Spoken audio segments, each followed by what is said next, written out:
Hello everyone, my name's Cliff and welcome back to my channel. This is Cliff's Dark Gems.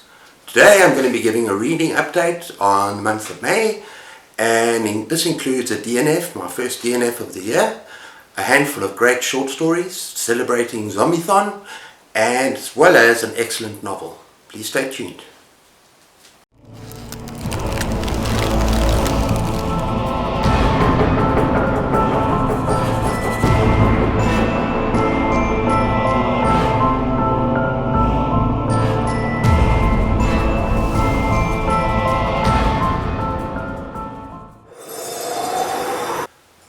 Okay everyone, before we start, I'm just very thankful that our electricity has been restored.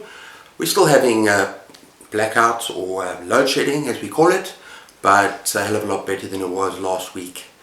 Now, in an earlier video I discussed my Kindle and the fact that I wanted to read or dip my toes in and find out for myself what the extreme horror genre is all about. But instead of dipping my toes into the extreme horror genre, I decided what the hell and I dived in face first. And I went for my first title with The Resurrectionist by Roth James White. Now I know Roth James White is a bit of an icon in the extreme horror realm, and I think there's a couple of other names right up there with him. And so I went in a little bit nervous, but I decided to give it a full go.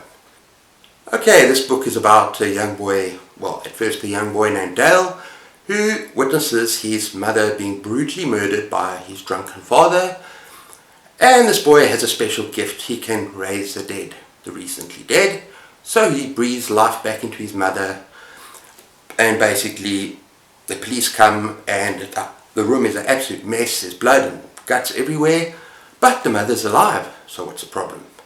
A little bit later on, he's a bit of a psycho. We find out that he's perverted, sick, and he doesn't use his gift for any good at all. And what he does is he's got this neighbor that he's got the hots for, so he goes there every night, kills her husband, rapes and murders the neighbor, and brings her back to life. Rinse, repeat, rinse, repeat. Now I have to say, I found this book neither terrifying or horrifying, which are things that I actually want in a novel. Yes, it was bloody disgusting, but it was more gratuitous than anything else, and for shock value. And the biggest problem I had is that I didn't enjoy the story. It's almost as if the rest of the story, you know, this woman is having nightmares and they go to a doctor because she dreams that she's being raped, and all the sort of stuff that happened in between is almost that is filler, just to get to these shocking scenes of rape and murder. And it got to a point about halfway through the book where I read this particularly gruesome sex scene of rape, and I just thought, you know, this is not for me. As I said, if it was a good story that drew me in, then I would have probably carried on reading, but it really didn't get any better. Now I also could not connect with any of the characters on any level whatsoever. It's like they were cardboard cutouts. I felt absolutely nothing for them. For the woman herself, it was just, I saw something on Goodreads where someone in a review said she's like sex on a stick. She was really pathetic, and so I'm sure there's better stuff out there by Roth James White, but I think in future I will just build up slowly and truly dip my toes in, because this was not the read for me. So I DNF'd it for the first time. DNFing a book this year, I DNF'd it about halfway. Okay then, time to move on. As part of my Zombiethon reading experience, I chose the Mammoth Book of Zombies, which is an incredible compilation of zombie stories, and this is so varied, such a wide range of choices and authors, dating back to the 19th century. We've got Poe, we've got Lovecraft, all the way to kind of the modern day. And it really was a special rereading some of these stories. Some are longer novellas, and what I've decided to do for this video is just pick a handful of some of my favorites, and then at the end of the month during my monthly wrap-up I will choose another handful or maybe a few more. So these are just some of my favorites, starting with Sex, Death and Starshine by Clive Barker.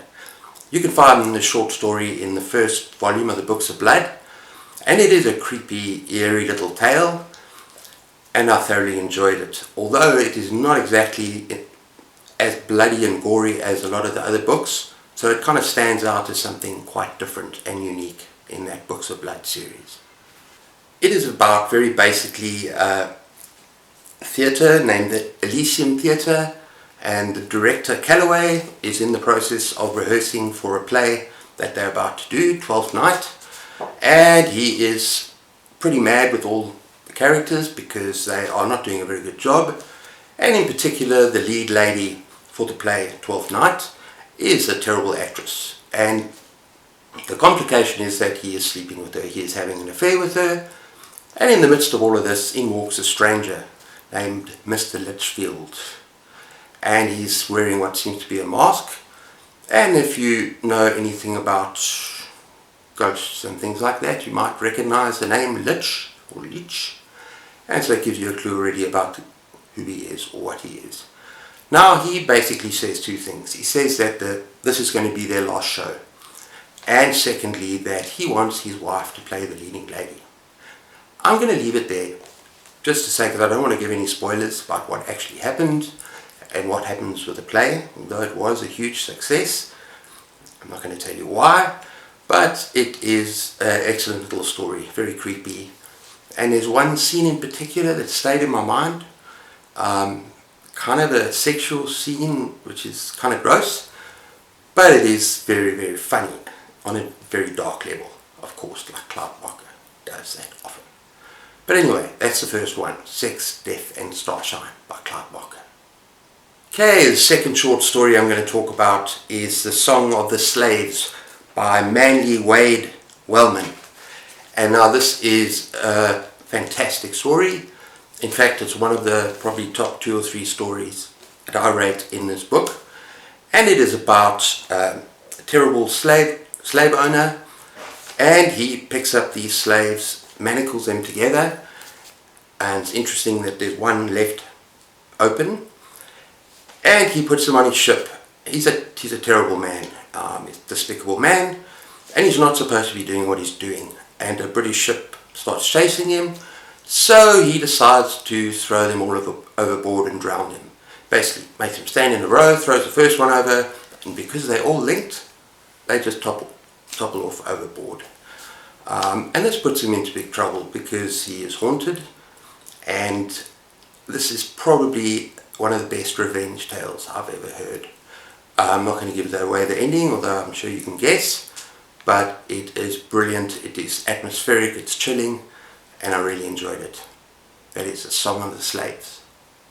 Okay, next up we have a black comedy called The Disapproval of Jeremy Cleave by Brian Lumley. Now, as you know, Brian Lumley is the author of the Necroscope series, which are rated very, very highly.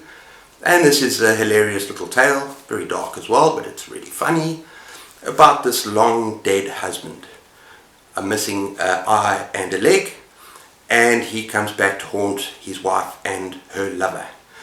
And it's interesting that he doesn't come back all at once. It starts off with a glass eye. Now they're making love, and the wife peers over the shoulders, and there is her husband's glass eye that presumably was buried with him. And I won't say anything more. It starts from there and just becomes more and more grim and hilarious. And remember, I said he was missing a leg as well, so obviously he had prosthetic or something. But it is very, very funny, and it just builds up from there. That is The Disapproval of Jeremy Cleave. Okay then, on the other end of the scale, we have the dark, deeply, deeply disturbing, Clinically Dead by David Assotten. I think I wrote that down correctly. Now, this is about a son who goes to the hospital night after night because his mother is terminally ill, and every night she gets worse. It is a deeply depressing read, and really, really uncomfortable, kind of got to me. It's only about 10-15 pages long, but just the horror imagery and the imagery of this woman who's just getting sicker and sicker. And at the end, obviously, because this is a tale of zombies, I'm not going to say anything more, but it is kind of a very, very dark read. And I'll say I enjoyed it because it does make you think about things other than just zombies. But yeah, it's a tough read, this one. Clinically Dead. Okay, finally we have an extreme horror novella that you can really sink your teeth into. This is my favorite of the whole bunch, and it's called On the Far Side of the Cadillac Desert with Dead Folk by Joe R. Lansdale. Now, this is a bizarre, twisted, also very, very, very dark tale. It's set in a post-zombie, post-apocalyptic setting.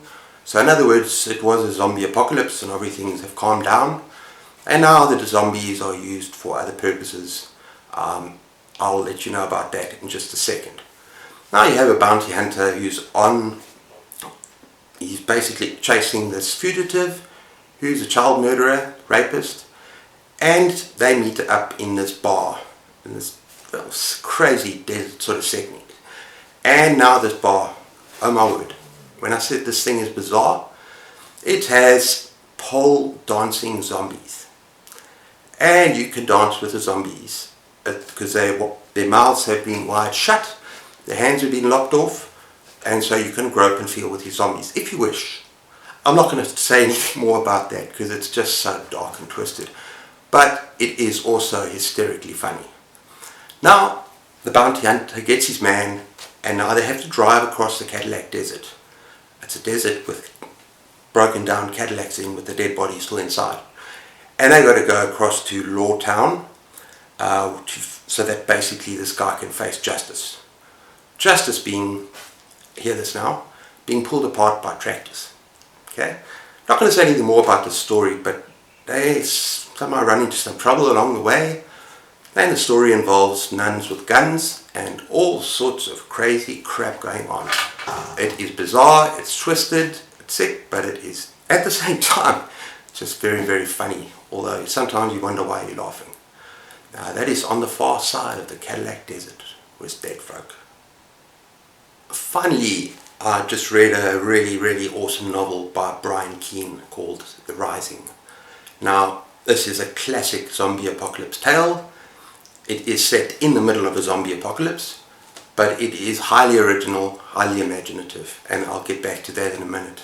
First of all, it's about a father who is basically going across this nightmare landscape to find his son, because he's absolutely determined his son is still alive, has not been turned. This is because he gets a phone call in this kind of homemade bunker of his. Everything else has died, the electricity, everything. And he hears his son's voice on the other side. Now, unfortunately, the mother went off with the son, and they're across America somewhere. And he has to find his son.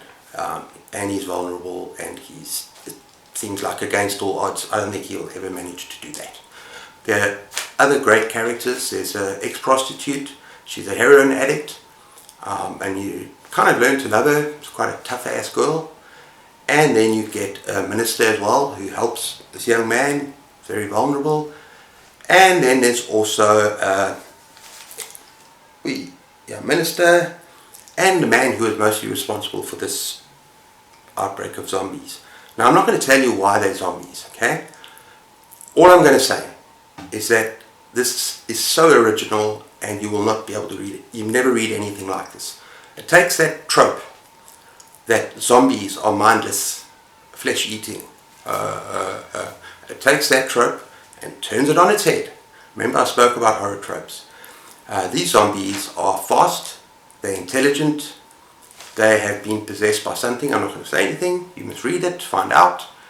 And they can drive cars, they can shoot, and basically operate cell phones. But they're limited in the fact that the bodies that they inhabit, however they're decomposed or the arms falling off, they'll still move towards you. So they are limited in that extent. Interesting thing as well is that it's not just the zombie humans that are a risk. In this world, the birds, anything larger than a mouse, can be infected and can come after you this mindless thing that they just want to get you.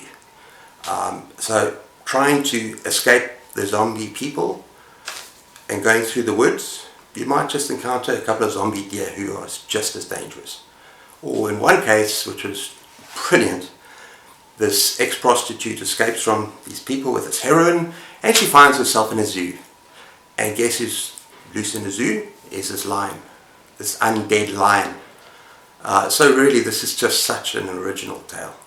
We also meet the bad guys, not just the zombies, and that's the military, who are now abusing power, and they're rounding up the civilians to work as almost slave labor for them. Look, they do offer them protection, but they absolutely treat these civilians like crap. And the way they treat women as well is kind of, they have a separate area for the women to keep up the men's morale. So yeah, and just be warned, this is a graphic novel. It is gory, it is sometimes very disgusting, and there's blood and brains splattered within the pages, which is how we like our zombies, don't we? But I really enjoyed it. I'd recommend it for anyone. I think I gave it 4 out of 5 stars on Goodreads because the ending is very abrupt. It kind of is a bit of a cliffhanger. I'm not going to say anything more, it's not a spoiler. But there is a second book that follows on from this. So I'm definitely going to have to get the second book to see what it's all about. But yeah, I highly recommend The Rising by Brian Keane. So everyone, that's my reading update so far for May. I may not have read as much as I would have wanted. I've just started Jane Slayer, and yeah, I'm hoping to read a little bit more in the last 10 days of May. But I hope you enjoyed that. Tell me what you think. Look, this Mammoth Book of Zombies is hysterical, it's brilliant, it's terrifying, it's all sorts of things. There's something for everyone in there. And it's not just about your typical zombies, but of everything. And I also want to actually mention another 5 stories next time at the end of the month. But let me know what you think in the comments below. Please be sure to like and subscribe. Take care everyone, and see you next time. Keep those pages turning. Cheers.